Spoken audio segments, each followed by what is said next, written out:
Israel पर 7 अक्टूबर के हमले के दौरान हमास ने कई महिलाओं और बच्चों को यौन हिंसा का जो शिकार है वो बनाया, महिलाओं के साथ बलात्कार किया, बच्चों को भी नहीं छोड़ा, उनके साथ यौन अपराध किए। और ये तमाम बातें जो है वो यूएन की एक रिपोर्ट में कही गई है। इस रिपोर्ट में ये भी कहा गया है कि इस बात की पुख्ता सूचना है कि हमास ने जिनको बंधक बनाया उनके साथ भी बलात्कार किया गया, यौन प्रताड़ना दी गई उनको। और ये भी कहा जा रहा है कि ऐसा कहने के पीछे पूरा आधार है, इस रिपोर्ट में इस बात का जिक्र किया गया है।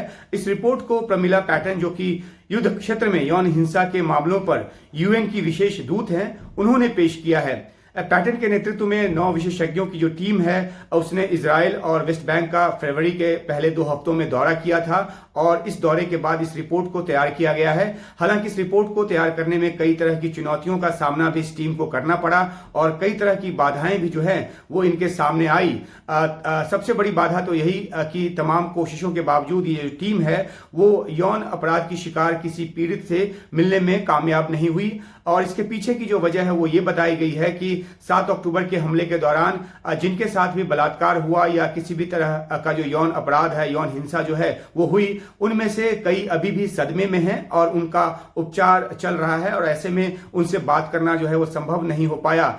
कई जो है वो इजराइल में किसी और जगह पर जाकर बस गए हैं जिससे संपर्क नहीं किया जा सका और कई ने तो देश ही छोड़ दिया है। तो जाहिर सी बात है कि उनसे बातचीत जो है या मुलाकात मुमकिन नहीं हो पाई। यौन हिंसा के कई पीड़ित या उनके परिजन जो हैं वो इस वजह से भी सामने नहीं आए क्योंकि उनका यूएन जैसे इंटरनेशनल इंस्टीट्यूशन पर भरोसा नहीं रहा है। ये बात भी इस रिपोर्ट में कही गई है। इनमें वे परिवार भी शामिल हैं जिनके परिजन अभी भी हमास के हाथों बंधक हैं। यूएन की टीम ने अपनी रिपोर्ट को जो तैयार किया है वो हमले के चश्मदीदों और जो बंधक छोड़े गए उनसे बातचीत के आधार पर तैयार किया है। टीम ने हमले के वीडियोज भी बहुत बारीकी तौर से देखे, उनकी पड़ताल की और उसके आधार पर भी इस रिपोर्ट को तैयार किया गया। और इन सब बातों के आधार पर टीम ने ये पाया कि हमास ने 7 अक्टूबर के हमले के दौरान महिलाओं के साथ जो बलात्कार है वो तो किया ही, कई जगहों पे सामूहिक बलात्कार किया गया। ऐसी 3 जगहों का जो जिक्र है वो भी इस रिपोर्ट में शामिल है। कई तरह से जो यौन प्रताड़ना है वो दी गई और जैसा कि बताया गया है कि बच्चों को भी नहीं बख्शा गया।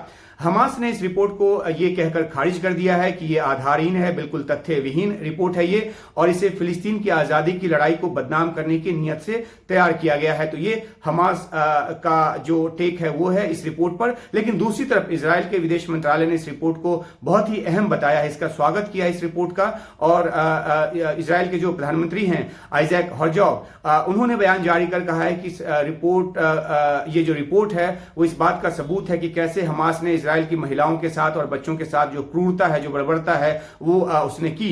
इजराइल विदेश मंत्रालय ने संयुक्त राष्ट्र सुरक्षा परिषद से मांग की है कि हमास को अंतर्राष्ट्रीय आतंकी संगठन जो है वो घोषित किया जाए। गौरतलब है कि इजराइल, यूएस और यूके के अलावा कई देश जो है वो हमास को आतंकी संगठन मानते हैं, लेकिन दुनिया के कई देश जो हैं उसके साथ साथ यूएन जो है वो भी हमास को आतंकी संगठन नहीं मानता है। उधर इजराइल की पूरी कोशिश है इस बात को लेकर कि हमास को आतंकी संगठन घोषित किया जाए और यूएन की इस रिपोर्ट के बाद जो है उसके सुर जो हैं और ज्यादा तेज हो गए हैं कि आतंकी संगठन घोषित किया जाए हमास को।